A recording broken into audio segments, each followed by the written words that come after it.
Проект принудительного брака, который режим КПК использовал в качестве стратегии ассимиляции уйгуров и других тюркских народов в Восточном Туркестане, снова был поднят на повестку дня с новым приложением.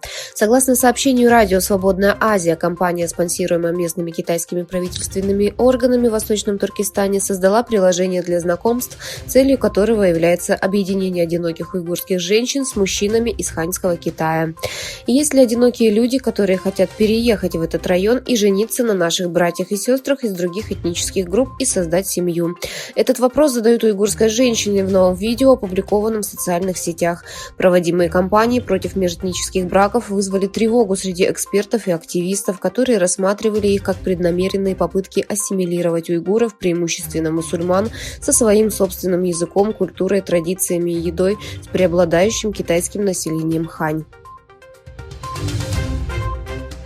Генеральная ассамблея Восточного Туркестана проходила в Вашингтоне, округ Колумбия, с 10 по 12 ноября, уделяя основное внимание стратегии правовых мер по борьбе с продолжающимся геноцидом Китая против уйгуров, казахов, кыргызов и других тюркских народов. В пресс-релизе правительства Восточного Туркестана в изгнании сообщается, что декларация из 12 пунктов также была принята в парламенте.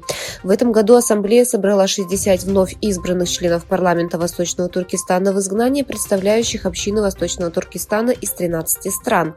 Собрание завершилось избранием нового руководства правительства, в том числе президента Матмина Ала, заместителя президента Сайралгула Саудбая и премьер-министра Абдуллахата Нура.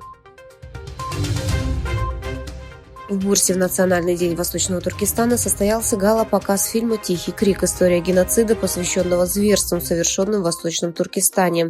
Союз Юрук-Тюркмен Турского мира провел программу в культурном центре Таяри в честь Национального дня Восточного Туркестана. В программе также приняли участие Ирфан Татлиоглу, председатель Союза Туркмен Тюркского мира Юрук, Шевкет Орхан, председатель городского совета, Фатих Хаджар, бывший заместитель министра труда и социального обеспечения, Вейсел Черми, заместитель председателя МХП района Нилюфер.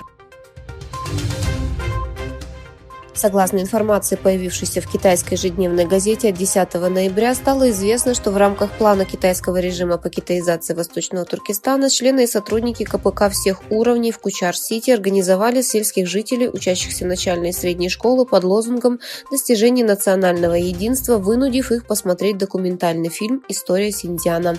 Согласно информации, на данный момент пропагандистский документальный фильм был показан в общей сложности 4826 раз в городах, школах и других местах. Как сообщается, его принудительно посмотрели более 724 тысяч человек.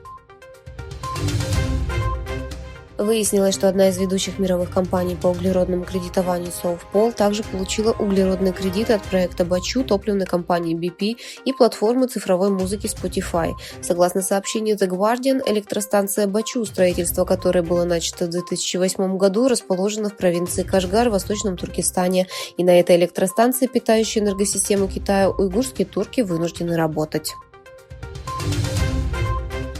Президент США Джо Байден сказал, что надеется, что его встреча с президентом Китая Си Цзиньпином станет шагом к нормализации отношений. Байден ответил на вопросы журналистов в Белом доме.